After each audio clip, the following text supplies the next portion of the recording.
So today, I'm going to be giving a bit of a long overdue rant on misandric men who support their own abuse. At face value, this sort of thing seems pretty ridiculous, right? I mean, if you are a man, then why would you support systemic misandry against yourself? Why would you oppress yourself? Well, these are certainly very valid questions that I too ask myself on a regular basis, but what you need to remember is that logic and reasoning go out the window when dealing with hell monkeys. Hell monkeys specialize in anti-logic, anti-reason, and anti-morality, even when it's detrimental to themselves. That's another thing that I've constantly been baffled with, just how self-destructive these hell monkeys tend to be. It should be obvious that provoking someone in order to see a negative reaction is a bad idea, because that negative reaction could mean very negative consequences for you. That should be pretty common sense, but unfortunately self-destructive, sadist douchebags are currently the majority of the human population, and for that reason common sense just isn't so common. In many cases, these hell monkeys will harm themselves worse than they harm their intended target.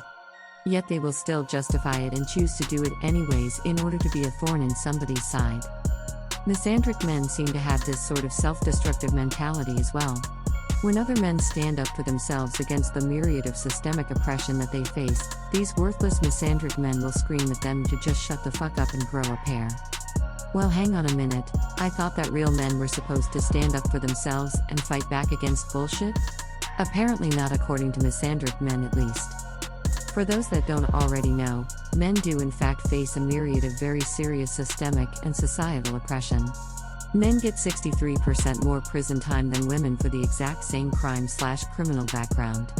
That's way more than the systemic racial disparity, where blacks get 10% more prison time than whites.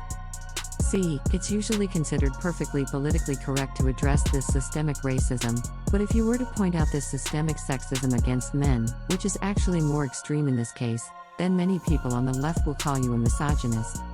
What logical sense does that make? And no, I actually do not identify as a conservative. The sorts of policies that I support are pretty left-wing overall, but I will still be fair and point out toxic irrational trends among the left, even though a lot of them would slander and crucify me in the process. Maybe the reason why black men get so much bullshit from the criminal justice system is because they are facing two forms of systemic discrimination, systemic racism and systemic sexism. But the left will generally only want to talk about the systemic racism, but not the systemic misandry. Obviously there are exceptions to this trend, such as myself, but the fact remains that it really grinds my gears when these unfair liberals and leftists will do all of this fucked up, unfair bullshit. What if in rural Alabama during the 1920s, there was a law which stated that in the event of a sinking ship, whites get rescued first, blacks get rescued second? Wouldn't that seem pretty fucked up and racist? Well, it certainly would be. However, are we really more morally enlightened nowadays when so many people, including a lot of men, by the way, will support the idea that women should get rescued before men? One of the most common things that people on the left would say is that you can't be sexist against a man, because there's no systemic discrimination against men. Well, as I've clearly just demonstrated, that is complete bullshit. And even if men weren't systemically oppressed, don't you think that it's just in bad taste to have prejudice against anybody for things outside their control, such as gender, race, romantic preferences, etc.? And plus, wouldn't that be just systemic sexism in hibernation? In other words, people who are prejudiced against men would probably support systemic sexism if given the power to do so, right? So wouldn't that just mean that they would be sexists in hibernation even if men weren't currently systemically oppressed? A lot of people would try that tap dance when it comes to blacks who are prejudiced against whites. They'll say, oh, it's not racist, it's just prejudice cause whites aren't systemically discriminated against like blacks are. Okay, but wouldn't that just be racism in hibernation, like I've just explained? And plus, is that following Martin Luther King's slogan of judging people by the content of their character, and not the color of their skin? Not really. It's in very bad taste regardless, and anybody who is just prejudiced is clearly not in favor of true equal rights, because they are systemic racists in hibernation, are they not? The most shocking thing to me isn't the women who support systemic misandry, it's the men who do. Now, I'm not saying that it would be okay for women to support systemic misandry, but it would still seem to make a lot more sense than men who support it, because women would obviously not be negatively affected by systemic misandry while men would be. Again, why would you justify and support your own abuse? Maybe it has a lot to do with what I call toxic chivalry, where men get brainwashed to sacrifice themselves for women even when it's not reasonable/necessary to do so. When I speak out against medically unnecessary forced circumcision on infant males, for example, I was baffled by just how many men were so vicious, snarky, and downright hostile towards me. Why would they hate me for being against having their dicks cut up non-consensually in a medically unnecessary manner? You would think that they would direct their outrage towards, oh, I don't know, their parents or maybe the doctors/medical system which supports this bullshit without remorse? It's baffling, absolutely baffling.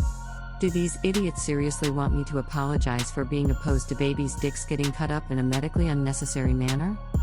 The same sort of thing has happened for various comment wars I engaged in online over the years. I was absolutely floored by just how many men were declaring themselves as my enemy, all because I stood up for their human rights. I got so much hate from men. On the flip side, I was pleasantly surprised by the number of women who were essentially on my side, speaking out against all of this toxic misandric bullshit in our society. Now, I'm not saying that women are better overall or anything like that, because I've noticed that people are pretty much equally shitty regardless of any kind of demographic factor, such as race, religion, gender, etc. What I am saying is that I simply expected there to be far fewer women demonizing systemic misandry and far fewer men promoting systemic misandry, statistically speaking. People tend to do a lot of very irrational, malevolent, stupid bullshit even when it harms themselves, and it definitely goes both ways. Weren't there a surprisingly high amount of women who supported their own systemic misogyny back in the day because Jeebus says that women are inferior? But at the same time, women are on average less physically strong than men, and they've generally had less systemic power overall throughout history, so you could probably see why they would want to go along with the misogynistic bullshit just to save face and not get thrown into a mental hospital. And yes, back in the 1800s and early 1900s, women were thrown into mental hospitals for wanting equal rights with men. However, who's throwing men into mental hospitals nowadays for wanting equal rights with women? Nobody, as far as I'm aware. So why are so many men so compelled to support, justify, and essentially create their own abuse? It doesn't really make any sense, does it? Why are so many men in support of a male-only military draft?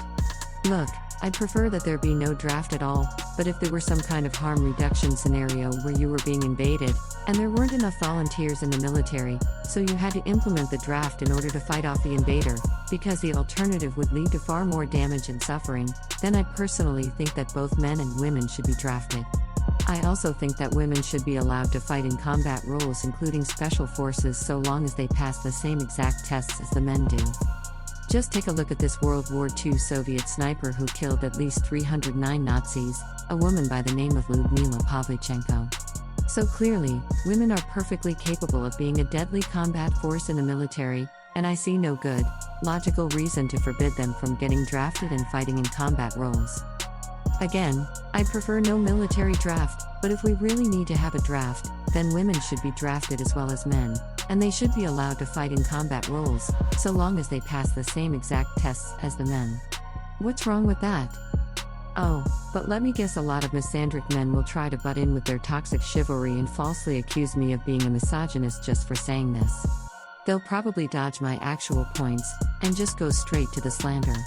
How is it sexist for me to treat women the same way I treat men? How is it sexist to say that women should be allowed to fight in combat roles so long as they pass the same tests as the men?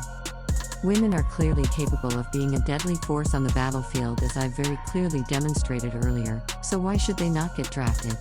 I understand that on average women are not as physically strong as men, but that clearly didn't stop Lyudmila Pavlichenko from killing 309 Nazi soldiers, most, if not all of whom were men, by the way. Especially when you take into consideration the fact that firearms clearly level out the playing field with physical strength, and also the fact that there are many non-combat support roles that are highly valuable, then there is no logical reason to not draft women, if there were to be a draft at all. I'm all about true equal rights, unlike misandric men who practice toxic chivalry. I wonder how many times they'll falsely accuse me of being a misogynist in response to this?